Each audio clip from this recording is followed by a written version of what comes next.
Tras recibir el diagnóstico de autismo de su hijo en el año 2012, decidió trabajar activamente en la atención a personas con esa condición y por ello en marzo de 2015 fundó Iluminemos de Azul AC, asociación con la que ha orquestado las campañas de concientización sobre autismo e inclusión más relevantes en México y países de habla hispana. Ha dedicado los últimos años de su vida a inspirar a familiares de personas con autismo o bien que vivan alguna condición de discapacidad. Ha brindado más de 300 conferencias en diversos temas y foros, tanto en México como Estados Unidos y Ecuador, inspirando, empoderando y rompiendo paradigmas. Actualmente es presidente ejecutivo y fundador de Iluminemos de Azul AC, así como miembro de la Asamblea de Presidentes de la COAMEX, Coalición México por los Derechos de las Personas con Discapacidad. Hoy con nosotros, Gerardo Gaya. Mi querido Gerardo Gaya, muy buenos días, me da mucho gusto saludarte y preguntarte, ¿y tú cómo estás? El gusto es mío, mi querido Julio. Bien, afortunadamente bien, con un poquito de dolor de espalda que da mucha lata últimamente, pero muy bien. Bueno, son temas, no te voy a decir que de la edad, mi querido Gerardo, todavía te queda mucho, más bien son temas por tus andanzas del pasado, supongo, que siempre has sido un Así hombre es. inquieto, siempre has sido un hombre inquieto, mi querido Gerardo, y qué bueno que tenemos la oportunidad de conversar hoy en día, vamos a conversar de varias cosas, desde luego de Iluminemos de Azul, por el autismo, que es una causa que tú has tomado desde el año 2015, marzo de 2015, si mal no recuerdo, pero bueno, la has tomado institucionalmente, pero una causa que empezó a moverte por diversas razones de vida que tú nos platicarás y que te han permitido transitar levantando una bandera en favor de muchas personas que requieren justamente hacer visible el tema, sensibilizar a muchos de nosotros, de muchos ciudadanos, sensibilizarlos en cuanto al tema del autismo y sobre todo hacer tareas de inclusión, cosa que te ha distinguido durante mucho tiempo, te ha valido varios reconocimientos incluso,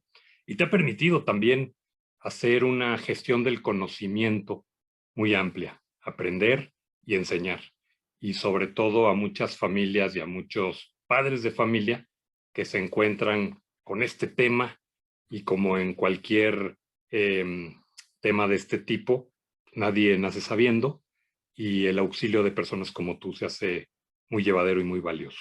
Así que te doy la bienvenida, mi querido Gerardo, pero platiquemos un poco y tengo que remitirme a tus inicios y no a los inicios de donde andabas cuando viste desde aquella tarde en Aguascalientes, no me refiero exclusivamente a eso, me refiero a tus inicios, un poco tu infancia, tu preparación. Platícame, te voy a hacer una pregunta un poco atípica, Gerardo. ¿Qué querías ser de grande? Hijo, no me acuerdo. Quería hacer muchas cosas. Siempre me ha encantado el campo, siempre me han encantado el convivir en el campo, ¿no? De chiquito veía incluso muchas películas de vaqueros. Jugábamos entre yo y un amigo que cuidaba los caballos ahí en casa del esposo de mi mamá literalmente a Billy the Kid, a ver quién hacía más locuras, ¿no? Pero mira, no recuerdo, me encantaban los deportes, me encantaba ahora sí que la adrenalina, el llevar un poco al límite el tema, ¿no? Andaba en bici de cross, en bici de montaña, en moto, montaba a caballo, ¿no? Después empecé a torear, y ahora sí que un sinfín ahí de cosas, pero siempre he sido muy inquieto. Porque el que ha permanecido a lo largo de mi vida es la inquietud, ¿no? El no estar, ahora sí que de alguna manera cómodo ante ninguna circunstancia y ser muy inquieto, francamente, que a mí no sé, me gustan mucho también a lo mejor por mi formación el tema de asumir los diferentes retos, ¿no? Y de asumir compromisos que te lleven un poco más allá pues de tu propio límite. A mí mucha gente compartiendo contigo esa parte inquieta de cuando nacimos, vivimos, somos más o menos contemporáneos. A mí mucha gente en muchas ocasiones me ha señalado que soy de un perfil soñador. Yo te considero a ti un soñador positivo, pero de los que hacemos los sueños realidad. ¿Te consideras un poco en este perfil? 100% idealista. Un día se me ocurrió decir que era un idealista perdido y un amigo mío me dijo, los idealistas nunca están perdidos, porque siempre tienen algo que ver hacia adelante, ¿no? Y sí, muy soñador, muy idealista, pero también muy tratando de ser muy objetivo, ¿no? Y sobre todo actuar con ese idealismo y ese, ahora sí que esos sueños, pero con el compromiso máximo de llevarlos a cabo. Tenemos ahí en muchos amigos en común, muchos, más de los que pensábamos, a raíz de que hemos estado conversando, ahora que he sacado el tema, anduve en Querétaro justamente la semana pasada con alguien muy cercano a Gabriel, tu hermano, y o sea, vamos, el mundo siempre dicen que es un pañuelo, ¿no? Pero Hay que cuando portarse haces, bien siempre. bueno, eso es lo que iba, cuando haces cosas positivas, pues la referencia siempre es mucho más favorable y me dio mucho gusto escuchar de ti por allá, por Querétaro el viernes pasado. Y fíjate que yo quisiera que nos platicaras un poco qué hace ahora un matador de toros toreando y capoteando uno de los retos más importantes de su vida, que es el servir a los demás. O sea, Sí, esto es un tema bien complejo. Para cañón. meterse a un ruedo se necesita gran valor, se necesita entender y dominar tus propios temores, tus propios miedos. Supongo, nunca he estado ahí más que cuando el toro ha estado guardado. Pero bueno, yo creo que esto te da una enseñanza, te da un temple, te da una formación. ¿Cómo llegas tú primero porque sí tomas tu alternativa en Aguascalientes, si mal no recuerdo, estaba el Juli, o puedo estar equivocado, pero por No, sí, ahí el así era. Sotoluco y el Juli. Así es, y bueno, pues una gran tarde, una gran alternativa, y bueno, pues te toca, y luego te veo yo de los carteles a los carteles azules, o sea, cosas totalmente distintas. Cuéntame un poco cómo Eh, llegas eh, ahí, qué pasa. Ha sido la verdad que muy padre de todo eso y esa capacidad de pivotear en lo que me gusta, ¿no? Y para mí el tema de torear te forja, sin duda, ¿no? Te forja un carácter, una disciplina, una capacidad de sacrificio, pues mucho más allá que cualquier otra profesión, otra actividad. Pero para mí siempre se trató y de una manera, y el gran aprendizaje, ¿no? Obviamente a toro pasado y 20 años después lo puedo decir, pero de ver la vida pues como una manera de afrontar la vida, de ver el toreo como una manera y una forma de afrontar la vida y los diferentes retos que te pone la vida, ¿no? Yo siempre he dicho que cuando estás en un ruedo lo único que te toca es dar lo mejor de ti, o sea, confiar en tu preparación, confiar en tu instinto, ¿no? Empujarte al límite, ¿no? Dentro de tu propia capacidad, dejarte sorprender, pero al final del día es dar lo mejor de ti y hacer lo que te toca, ¿no? Y mucho de la vida lo he afrontado así. Pasé cuando dejé de torear profesionalmente, empecé a trabajar en diferentes cosas, ¿no? Me gustaban mucho las computadoras, me gustaban mucho todo el tema de desarrollo de sistemas, empecé a hacer páginas de internet, eso me llevó a trabajar en un portal de internet para manejar un canal hace 20 años. Después empecé en temas de telemarketing, de mercadotecnia directa, de seguros masivos, y la vida te va llevando, ¿no? Y el último proyecto antes de renunciar a mi trabajo para dirigir Iluminemos de Azul, manejaba como trabajaba en una empresa que éramos proveedor del Estado de Michoacán, manejando todo el programa Eje Rector de Política Pública. Y eso me lleva después pues a entender mi rol en Iluminemos de Azul, ¿no? A tratar de incidir públicamente. Y sí es increíble cómo pasas de tener una carrera, pues sí, hasta cierto punto prometedora, ¿no? Disfrutarla al máximo, como fue el tema del toreo, a de repente empezar a desarrollarte profesionalmente en otros ámbitos y por andar de inquieto social, ¿no? Y por andar de inquieto y tratando de que las cosas cambiaran en materia de autismo, se me presenta la oportunidad de hacer una campaña, primero como el toreo se viste azul, después con el fútbol. En mi vida había hecho una campaña, en mi vida había hecho un evento menos de procuración de fondos, ¿no? Y una cosa positiva lleva a la otra. Se alinean los astros de manera épica. Cuento con el apoyo, obviamente, de muchísimas personas. Y cuando me doy cuenta, pues estamos gestionando una de las mayores campañas de concientización de autismo, no solo en este país, sino también en todo el mundo de habla hispana, ¿no? Y de ahí pues me lleva a renunciar a mi trabajo y a meterme de lleno en Iluminemos de Azul y asumir ese compromiso y ese reto y esa congruencia de las intenciones de crear conciencia para llevarlo a un siguiente nivel, ¿no? Y pues te decía que al final del día, para mí la vida se asemeja mucho a un ruedo, porque pues es hacer lo que te toca lo mejor que puedes, ¿no? Con el compromiso máximo, obviamente, ¿no? Cuando estás en un ruedo delante de un toro no puedes titubear, o sea, tienes que tener la seguridad y la convicción de lo que estás haciendo, ¿no? A pesar del miedo, a pesar de todos los temores que te pueden inundar en ese momento, que son muchísimos, ¿no? Y a tratar de mantener un temple sobre las emociones. Y eso creo que me ha forjado mucho pues para la tarea que yo me comprometí a hacer, ¿no? Y que me apunté a hacer, de dirigir Iluminemos de Azul para brindar apoyo a familias, para impulsar actividades de política pública, ¿no? Y acciones y programas, y para crear conciencia en una sociedad que yo creo que si fuéramos sensibles, no necesitaríamos crear conciencia absolutamente de nada, ¿no? Y a veces digo nuestra desafortunada labor, ¿no? Porque es cubrir las necesidades o cubrir muchas de las cosas que hoy el gobierno no atiende como tal, ¿no?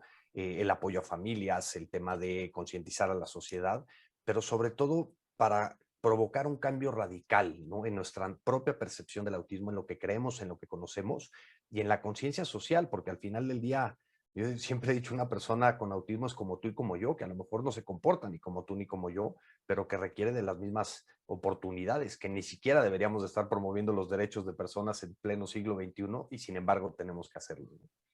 En el lenguaje claro que acostumbras utilizar, te he escuchado, has andado por muchos lugares y has ayudado a mucha gente, pero lo primero que tendríamos que conocer en en nuestra audiencia es, en sí, en palabras sencillas, no clínicas, ¿qué es el autismo? Una condición de vida. O sea, hay veces que por más simplista que puede sonar esa respuesta, al final del día es una manera o una característica más del ser humano, ¿no? Que forma parte de esta gran diversidad humana. Y yo así lo veo y así lo asumo, ¿no? Sin una connotación clínica, sin una connotación científica, pero para mí es una manera distinta de procesar la información, ¿no? Y de comportarse y de comunicarse en el mundo. Pero al final del día son personas. Muchas veces las clasificaciones diagnósticas o las clasificaciones clínicas le ponen adjetivos al tema que incluso crean más estigmas, ¿no? Desde la palabra trastorno del espectro autista. Trastorno suena horroroso, espectro, la connotación en América Latina, pues te dicen espectro y piensas en la película de Coco y no de manera positiva, ¿no? Pues tiene una connotación terrible y por eso yo digo que es tan simple como verlo como una condición de vida. ¿Tu primer contacto cuándo fue? ¿A través de qué? Me diagnostican Álvaro Mijo en el 2012, nos confirman el diagnóstico y todas estas sospechas. El primer contacto es así, ¿no? O sea, a través de las diferentes sospechas que tienes como padre de que algo no va bien en el neurodesarrollo de tu hijo. Y obviamente cuando te confirman el diagnóstico, pues es un sartenazo en la cara, ¿no? Se te viene el mundo encima, te crees o te ves totalmente solo, ¿no? Abrumado por todas las sensaciones y emociones, la pérdida de expectativas como padre, ¿no? Obviamente un dolor de no saber qué hacer, porque además yo digo que lo malo no es que te confirmen el diagnóstico, lo malo es el poco acompañamiento que se tiene ante el diagnóstico, ¿no? El peregrinar en la búsqueda de respuestas, ¿no? Con preguntas incluso que no tienen respuestas hoy en día, y la falta y es donde pongo un espacio, ¿no? Y digo, la falta de todo, la falta de información, la falta de empoderamiento, la falta de conocimiento, la falta de información, y la falta sobre todo de un acompañamiento en el proceso del diagnóstico, porque yo lo que he entendido es que como padre y como familia tienes que estar bien. Pues como familia, si no, tus hijos no van a estar bien y eso no tiene nada que ver con el autismo, ¿no? Pero ante un diagnóstico, pues obviamente todo se te cae, ¿no?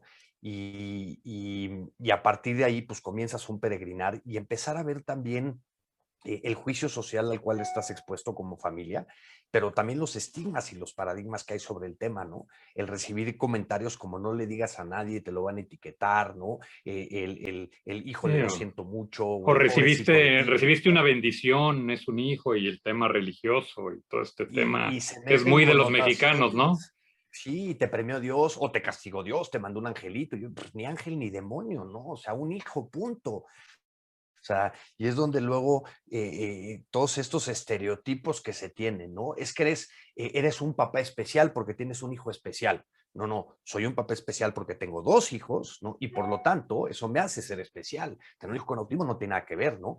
Pero todas esas connotaciones religiosas, trágicas que se le da, son abrumantes, obviamente, y dices, a ver, espérense tantito, ¿no? Pues ni ángel ni demonio, tengo un hijo con una condición de vida que va a requerir o que requerirá de ciertos apoyos en la medida de, no sabemos, ¿no?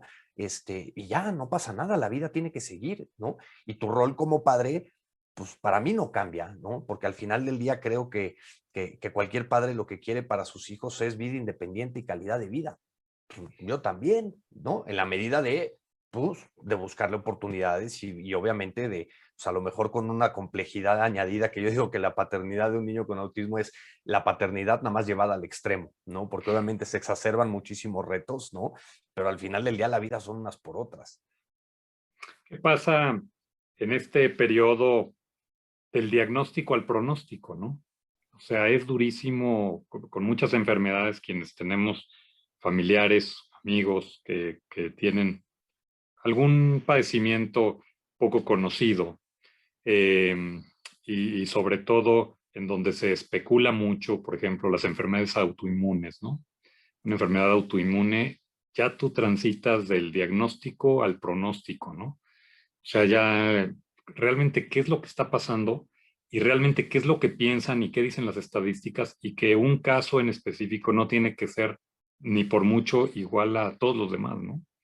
Yo es Es un algo, tema súper complejo, ¿no? yo es algo que lo digo y es mucho el trabajo que hemos hecho, ¿no? El tema de decir, a ver, un diagnóstico no es un pronóstico, ¿no? Un diagnóstico es un punto de partida, un diagnóstico te da un mapa de acción, ¿no? Pero a partir de ahí las posibilidades son infinitas. Depende de en mil factores, ¿no? Pero yo donde lo único que no creo es que no haya una opción, ¿no? Yo creo que la última opción del ser humano es cuando te apagan el juego y te dicen game over, ya te moriste, ahí sí ya no hay opciones. Mientras tanto, siempre va a haber opciones, ¿no? A veces las tendrás que buscar, a veces las tendrás que provocar, otra vez se presentarán, pero al final del día hay una frase de una película que me encanta que dice que si creas tus propias circunstancias, la lluvia solo es lluvia, ¿no? El recibir un diagnóstico obviamente te mata muchas expectativas, ¿no? Te mata muchas esperanzas y todo, pero de ahí la importancia del empoderamiento de la familia o del empoderamiento personal, porque siempre va a haber opciones, ¿no? Creadas, buscadas, inventadas o como sea, pero nunca te puedes dejar llevar porque además no hay nadie que te lo diga, o sea, no es, oye, tiene autismo y esto va a pasar. Oye, podrán pasar ciertas complejidades, ciertas dificultades, que esas, pues claro que las tenemos mapeadas, ¿no? En cuanto a inclusión escolar, inclusión educativa y un largo etcétera. Pero ¿cómo te diré? Eh, Matar las expectativas de alguien a partir de un diagnóstico para mí es un error, ¿no? Y que nadie te diga lo que puede llegar a ser tú o tu hijo a pesar de una clasificación diagnóstica, porque nada está escrito y hoy la ciencia nos ha demostrado que apenas está aprendiendo, ¿no? Y que nada está escrito, porque vemos casos hoy y es donde es muy, y lo he debatido mucho incluso con profesionales, ¿no? En donde una cosa es de esperanza y otra cosa es falsa esperanza, pero dices, pues, ¿cuál es la falsa esperanza? Si la esperanza es la esperanza, ¿no? O sea, ¿no? Y hay una canción de flamenco que me encanta que dice que la esperanza más grande vive en el mundo de los ciegos y de quien no tiene remedio, ¿no? Y al final del día te agarras y te aferras de lo que puedes a través de la esperanza, a través del empoderamiento, para hacer lo que tienes que hacer y lo que te toca, ¿no? Que como padre yo lo resumo en 3 cosas. Intentar ser la mejor versión de ti mismo, ¿no? Dar lo mejor de ti y hacerlo lo mejor que puedes en la medida de lo posible, ¿no? Y tomar las decisiones lo razonablemente responsable como padre. Y eso aplica para cualquier padre de cualquier hijo, no es un tema de un hijo con autismo, ¿no? Al final del día es donde digo, no, no, no debiera de existir una diferencia en ese tema de la paternidad, por más complejo que sea, ¿no? ¿Qué, qué es lo que pasa, Gerardo, cuando en el entorno familiar una noticia de este tipo mueve muchas cosas? El trabajo debe ser en equipo, debe ser conjunto. Hay muchísimas parejas que a partir de que se da una decisión de este tipo, les mueve toda su vida y su proyecto de vida. Este, todos nosotros diario o cuando estamos estudiando y cuando nos estamos preparando para enfrentar la vida, cuando vamos creciendo, pues, hacemos planes de vida, ¿no? Y por ahí hay una frase muy cierta que dice, pues si tú quieres hacer reír a Dios, cuéntale tus planes. O sea, la verdad es que de donde partimos, tú mismo lo decías, ¿no? Pues te gustaba jugar a ciertas cosas. Cuando eras niño, te viste de repente diseñando software, diseñando portales, diseñando cosas, y ahora te ves representando una gran asociación, una gran fundación en favor de los demás. O sea, ¿qué es lo que pasa en ese camino? ¿Hay acompañamiento? ¿Ustedes de alguna manera tocan ese tema? Es algo que nos hemos enfocado muchísimo, ¿no? En el acompañamiento y en el empoderamiento de la familia para brindarles, ahora sí que herramientas socioemocionales para hacer lo que tienen que hacer, ¿no? Porque obviamente una noticia así, pues vas a ser papá de una niña, ¿no? Ya te viste caminando el vals, o sea, ya te viste bailando el vals en su boda, ya te viste haciendo todas las cosas que te gustan y entonces hay una pérdida de todas las expectativas, ¿no? Cambia por completo la dinámica familiar, obviamente, ¿no? Te empiezas a cuestionar muchísimas cosas, ¿no? Pero al final del día, creo que ese acompañamiento, ese empoderamiento familiar y y de los padres es esencial, porque al final del día yo digo, como padres, es hacer lo que nos toca, que es educar a nuestros hijos, ¿no? Punto. Chuecos, rotos, descosidos, con autismo, sin autismo, con un diagnóstico, con lo que sea, pues es tu rol como padre y no cambia nada. Cambiarán muchas cosas en el contexto, ¿no? En las formas, pero el fondo al final del día no cambia. Algunos con más apoyos, otros con más retos y obviamente el espectro, ¿no? El autismo es muy amplio, ¿no? Y hay casos que requieren muchísimos apoyos, hay casos que no tantos, pero al final del día, pues para mí, o así lo veo yo, ¿no? Pues es hacer lo que tienes que hacer como padre. Diversos organismos internacionales han lanzado, desde luego, políticas públicas para el acompañamiento de este tipo de cuestiones. Sin embargo, pues, luego las políticas públicas en organismos internacionales se escriben e inscriben. Pues, hace 10, 15, 18 años, el avance de la ciencia es otro, el avance de la sociedad civil organizada por lo regular lleva la delantera. Difícilmente veo un padre de familia esperar a que diseñen una política pública para atender tu caso y lo veo en ti. No te quiero echar la culpa, pero pues eres un ejemplo vivo de eso, ¿no? Pues 2012 diagnostican a Álvaro, en tan solo 3 años pues, se pare de sufrir y dices, a ver, lejos de tirarme a la confusión y al no hacer nada, sale mi espíritu emprendedor y empiezas con un conjunto de personas, desde luego, a poner en marcha Iluminemos de Azul en tan solo 3 años. El problema es que las políticas públicas, podrá haber estados, municipios, países que tienen sus propias normatividad, su propio avance en política pública, pero podrá haber muchísimas asociaciones civiles en el mundo que llevan la delantera a pesar de la ausencia de la política pública. Totalmente de acuerdo, y a pesar de que haya tratados internacionales, como bien lo decías, ¿no? Porque muchas veces también yo creo que para mí el costo de no hacer nada es el precio más alto de la política pública, ¿no? Y hoy no estamos asumiendo, y cuando digo no estamos asumiendo es al final, ¿no? O sea, no estamos más bien asumiendo el costo de desarrollo social, no de inclusión, no de desarrollo social, por la mirada que tenemos sobre el tema hoy, ¿no? Y me explico en una manera muy coloquial. Hoy, además, pues en una administración que ha promovido mucho el asistencialismo, ¿no? En materia de discapacidad en general, resulta que preferimos de alguna manera mantener el problema, ¿no? O sea, le doy una beca a una persona con discapacidad, entonces tengo una persona con 1,200 pesos en la bolsa para encerrar en su casa, porque todos los presupuestos de accesibilidad, de intervención, de rehabilitación, etcétera, pues están destinados a ello, ¿no? ¿Qué pasaría si los convertimos en clientes, entre comillas, a decir, convirtémoslos en pagadores de impuestos?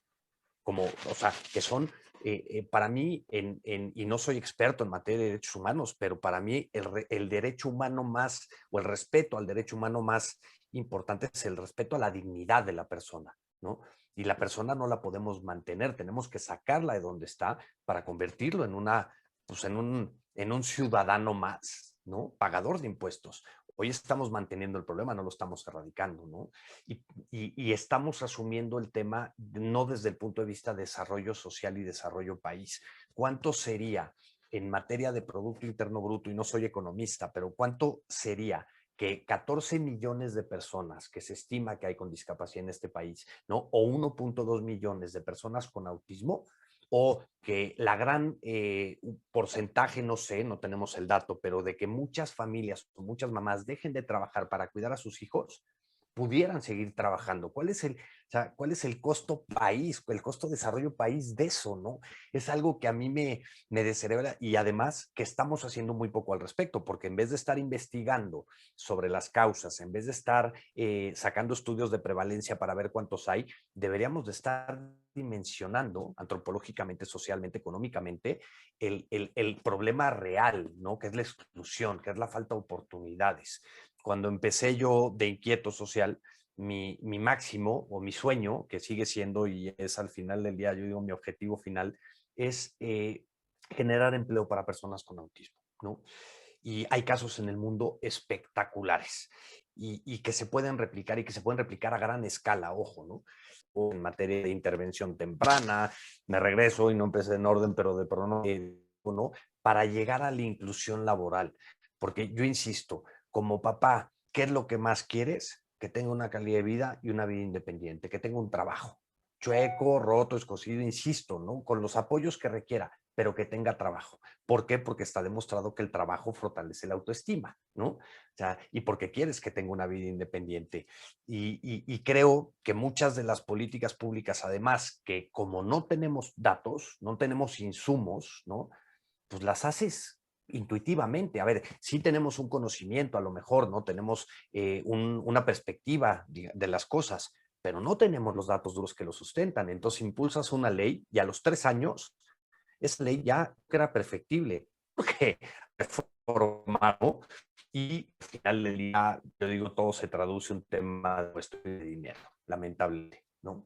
Y obviamente, a pesar de todos los esfuerzos que hemos hecho en materias legislativas y demás, pues no es un tema de leyes, es un tema de programas específicos y los programas necesitan dinero. Y sin presupuesto, pues va a estar muy difícil ahora sí que hacer lo que tenemos que hacer. Y en tanto, pues entonces, ¿qué hacemos con la organización? Apoyar a las familias en materia de acompañamiento, de empoderamiento, promover el tema del desarrollo profesional para que haya más profesionales para atender la demanda, ¿no? Y pues ahora sí que es un mundo bastante complejo todo esto. Una vez digo, ¿qué te cuento a ti, no? Pero cuando te metes en el tema de política pública dices, ay caray, ¿para dónde? ¿No? Porque luego es tan grande el problema, ¿no? El problema en general, digo, el autismo es un problema, el problema es la falta de oportunidades, ¿no? Pero es tan grande que es David contra Goliat y sin piedrita, o sea, y como sociedad civil, menos, ¿no? Es muy complicado realmente esto de las políticas públicas, involucra muchos sectores y muchas acciones concordantes para que puedan dar resultado, pero también un grave problema es el tema finalmente de la educación. O sea, desde niños, si tú reúnes un grupo de niños, los niños se entienden perfectamente. Si pudiéramos aislar los prejuicios que le inculcamos los adultos mayores a los niños, veríamos que los niños serían como lo son, totalmente empáticos. Tú llevas un niño a un parque, se identifica con otro, sea del color que sea, de la raza que sea, de la edad que sea, sin ningún Hable el problema. Hable el idioma que idioma o sea. no lo hable, o sea, se van a entender y van a jugar. Malo cuando llegamos por ellos, ¿no? Y cuando la conversación se da en no te juntes con fulano, porque no voltees a ver a tal niño, porque quién sabe qué. Y entonces eso ha dañado mucho. Yo te preguntaría también una cosa importante hoy en día. Este año, pues prácticamente año y medio o año, 3 meses de pandemia prolongada, pandemia inesperada, inédita, internacional, ha vuelto a los papás a sus hogares y a los que tenían auxilio en este tipo de tratamientos de manera extramuros, de manera externa, en algunas horas del día, ya no lo tienen. Y han tenido que volver a casa y han tenido que, muchos, reiniciar el aprendizaje con sus propios hijos. Otros, continuarlo y otros, disfrutarlo. Creo que este tercer nivel de disfrutarlo y no padecerlo sería el más escaso, porque esa curva de aprendizaje debe ser durísima y el volverse a acostumbrar a dedicar esas horas que ya no se dedicaban por el auxilio de alguien más, aquellos que tenían la fortuna de contar con ese apoyo, pues ya no lo tienen. ¿Qué ha pasado en estos lugares? Mira, yo soñador e idealista, ¿no? Por así que por ahí empezamos. Y para mí todo esto ha sido la oportunidad de redefinir muchas cosas, ¿no? A nivel familiar y a nivel social en general. Pero sí ha sido un súper reto, ¿no? Para la mayoría de las familias. Pero fíjate que ahí como la generalización es lo más difícil en materia de inclusión o en materia de autismo, ¿no? Porque hay jóvenes con autismo, chavos con autismo que están mejor, ojo, y digo mejor ellos, no me refiero a mejor en general, ¿no? Pero mejor ellos aislados en sus casas, ¿no? Por los retos que representa la interacción social, los retos de integración sensorial que tienen, que los entornos son abrumantes, y están más a gusto metidos en sus casas haciendo homeschooling y demás, ¿no? Pero también tienes el polo opuesto, ¿no? Un niño con muchísimos retos que incluso lo vimos en otros países, que los gobiernos, bueno, primero las asociaciones civiles tuvieron que impulsar diferentes identificadores, una playera, un chaleco, una pulsera, un algo, para que pudieran salir. En México no hubo toque de queda, pero en otros países sí, ¿no? Para que pudieran salir entre la ansiedad que tienen, la falta de oportunidades que han tenido en tema de intervención terapéutica o que los apoyos que tenían no los tienen, pues lo que te quedaba era salir con él a la calle, ¿no? Para que se despresurizara tantito. Eso afortunadamente en México no llegamos a ese punto, no sé si afortunado o desafortunado, pero no llegamos a ese punto, ¿no? Pero también, por ejemplo, el tema de inclusión educativa nos hizo replantearnos por completo el tema de la inclusión educativa, porque así como hay chavos que se pueden conectar y que pueden tener una clase virtual, hay chavos que no, que requieren de muchos apoyos en el aula, ¿no? Entonces, ha sido sumamente retador ahí para los padres porque además el rol del terapeuta cambió. No es lo mismo, ven que te doy terapia, te acompaño para que tú trates de hacer lo mejor que puedes con tu hijo. Entonces, en esta redefinición de roles, yo soy muy optimista, soy muy idealista, pero en esta redefinición de roles creo que hemos aprendido muchísimo como comunidad, como profesionales. Ya me es algo que me encanta platicar con muchos profesionales con estos aprendizajes, ¿no? Porque al final del día, y fíjate cómo se centra en la familia las cosas y sobre todo en las necesidades y en el desarrollo de competencias y habilidades de cada persona en específico, ¿no? Ningún terapeuta lo va a sacar, ninguna escuela lo va a sacar. Y es donde el rol de la familia juega un papel fundamental, el rol de los padres, el rol de los cuidadores, a pesar de todo, porque hay retos gigantes en el tema. Para mí está la gran oportunidad de la convivencia, de la interacción, pero por otro lado también hemos identificado tres principales, que por ejemplo, en edades muy tempranas, en niños de 3 años para abajo, hay un retraso en el neurodesarrollo debido a la falta de interacción social, ¿no? O sea, he hablado con neurólogos, he hablado con neurocientíficos, en donde sí vemos que vamos a tener un gap ahí en tema de neurodesarrollo por la falta de interacción social, ¿no? Después tenemos otro grupo, por ejemplo, a lo mejor de 11, 14, 15 años de edad, en donde pues es la época o es la etapa de vida en donde más complicidad tienes con tus amigos, en donde más diabluras vas a hacer, en donde más te cuestionas absolutamente todo, ¿no? Y esas personas llegan al punto de acostumbrarse al aislamiento, donde es normal no salir. Y lo pongo muy coloquialmente, ¿no? O sea, tenemos a las princesas o a los príncipes, ¿no? Y digo entre comillas, acostumbradas a vivir encerrados en la torre del castillo. O sea, está cañón, ¿no?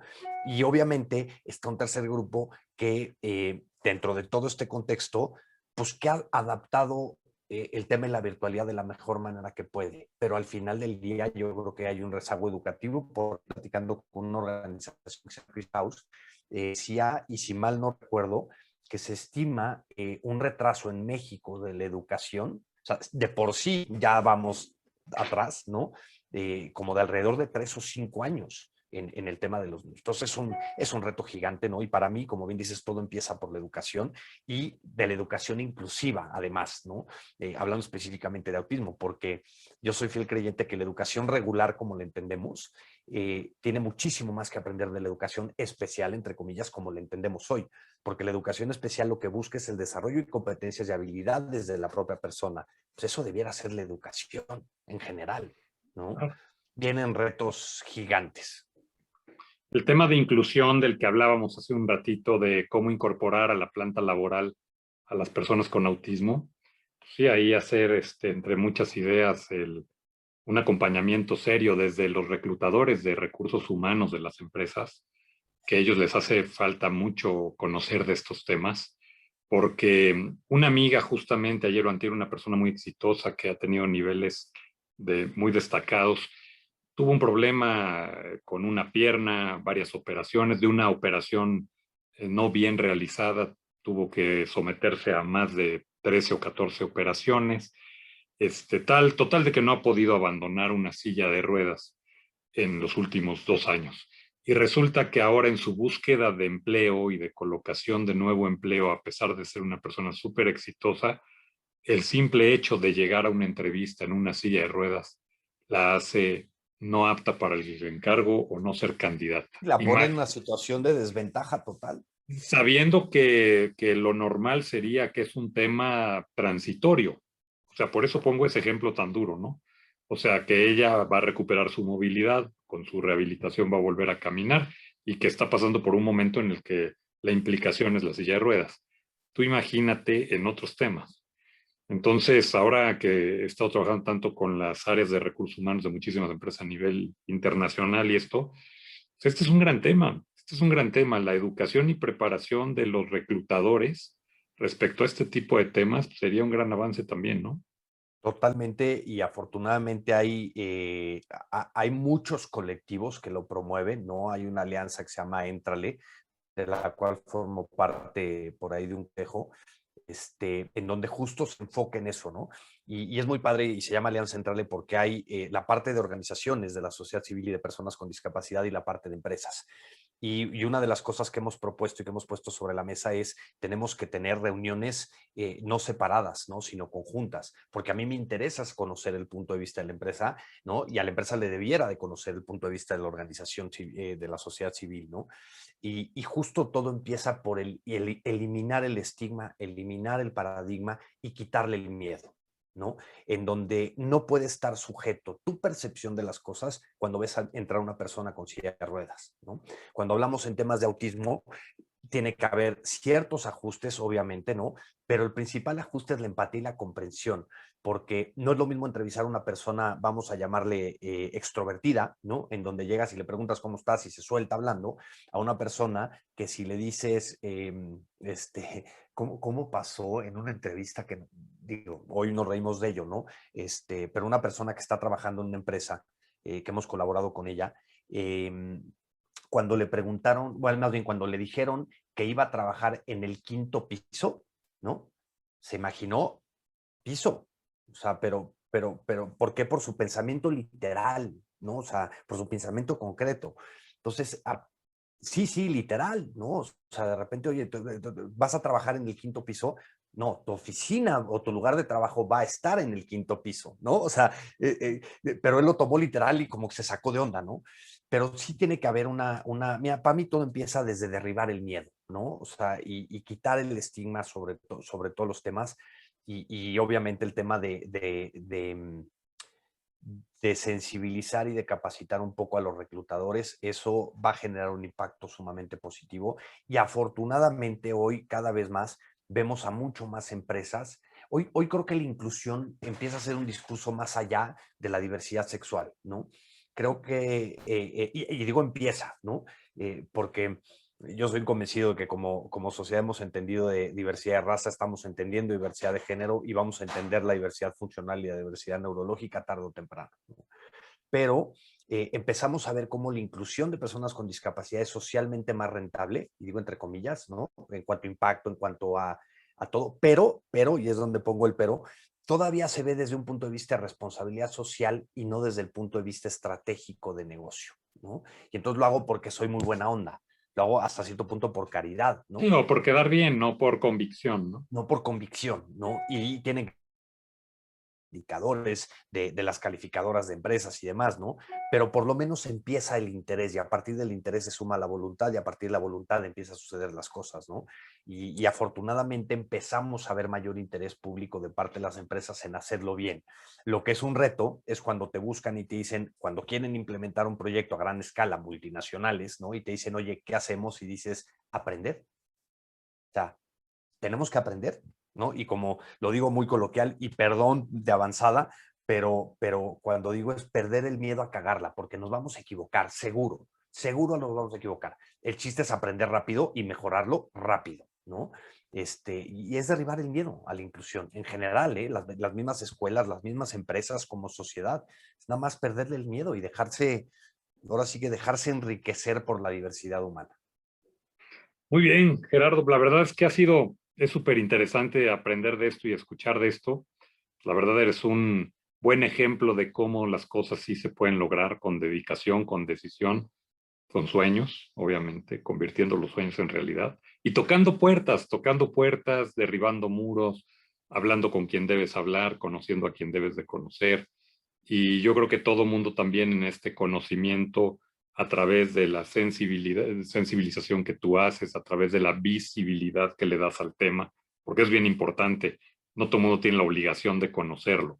Por ahí yo te escuchaba en alguna conferencia decir que tú le habías dado una plática a los meseros de un restaurante donde acudías frecuentemente con tu hijo.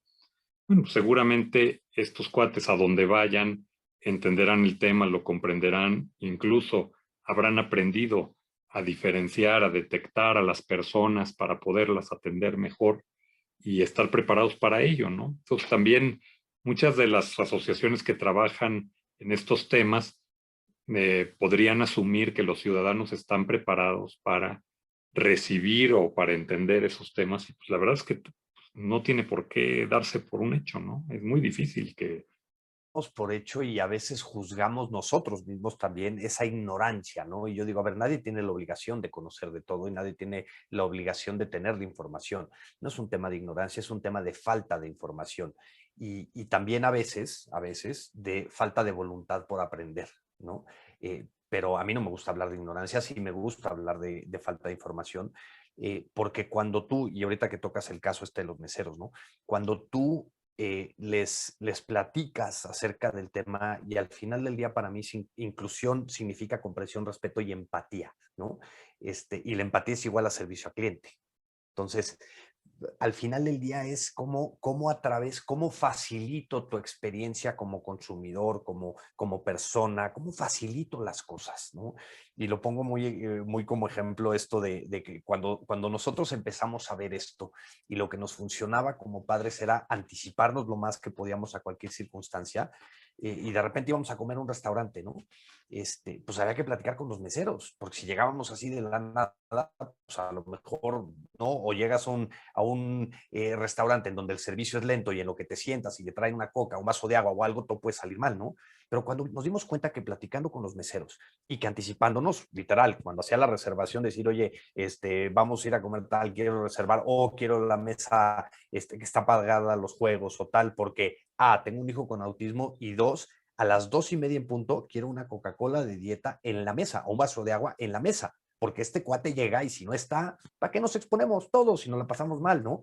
Pero como la anticipación y sobre todo la información y la sensibilización es el proceso a la inclusión. Es que es donde digo, será muy complejo, pero es que es sumamente fácil. Preparación, comunicación, sensibilidad, obviamente.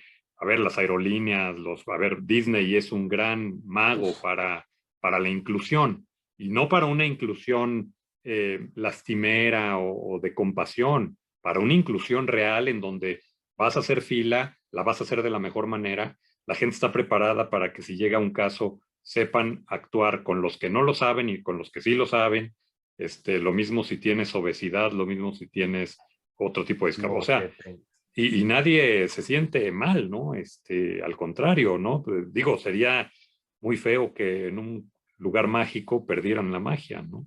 y fíjate que esa magia que tiene, además de este lugar, ¿no? Este, es de los lugares más calurosos del mundo, donde más tiempo pierdes esa fila, carísimo y feliz.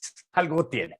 Pero en materia de discapacidad son unos genios, porque una cosa es te facilito la experiencia y otra cosa es te la privilegio, ¿no? O sea, no te dan un privilegio, te facilitan, ¿no? O sea, y a lo mejor no te hacen hacer fila porque saben y entienden del contexto, pero vas a esperar igual. Tú llegas con ahora sí, se llama el Disability Access Card, llegas así y le dices, oye, pues a ver, haces como un check-in, ¿no?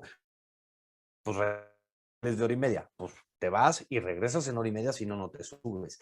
Te facilitan, más no te otorgan un privilegio, ¿no? Y eso para mí es el respeto a la dignidad de la persona, ¿no? No es un tema caritativo, no lo hacen desde el punto de vista qué buena onda somos, lo hacen desde el punto de vista, para mí, desarrollo del negocio y desarrollo del mercado.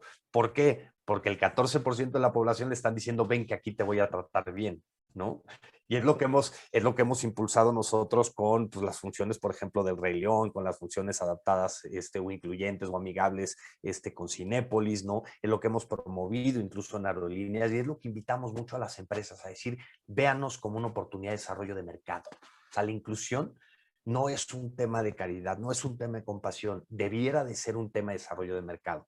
Y lo único que hace falta es que tu empresa me digas a mí, ven que aquí te voy a tratar bien. No te voy a privilegiar, te voy a facilitar tu experiencia, que son dos cosas totalmente distintas, ¿no? Esa es la gran diferencia. Pues, Gerardo, pues qué gusto saludarte. Muchas gracias por conversar con nosotros esta mañana y a darle duro, que hay muchas cosas por hacer. Estoy seguro que vas a seguir sonando mucho, pintando de azul cuanto área, Lo que lugar se deje. o personaje se deje. Así que, pues qué bueno, eso es una gran iniciativa y felicitarte desde luego a ti, y a Iluminemos de Azul, que la verdad ha sido una causa muy bonita, muy incluyente y muy cercana. Muchas gracias y al contrario, gracias a ti ahora sí que por el espacio y bueno, yo me puedo clavar y me aquí horas platicando. Muchas gracias, mi querido Julio. Te agradezco mucho, te agradezco mucho. A los amigos les diremos que en algunos momentos hubo algunas interrupciones breves de conexión. Tu voz se escuchaba perfecto, la imagen en algún momento se pixeleaba un poquito, pero bueno, pues en el afán de atender la conversación, hiciste una labor titánica de reunir los elementos a disposición necesarios para la conectividad, cosa que te agradezco enormemente. Al contrario, Muchas gracias, son Gerardo. los retos del mundo virtual. Así es, pero muy agradecidos, que tengas excelente día. Igualmente, gracias. Gracias, Gerardo.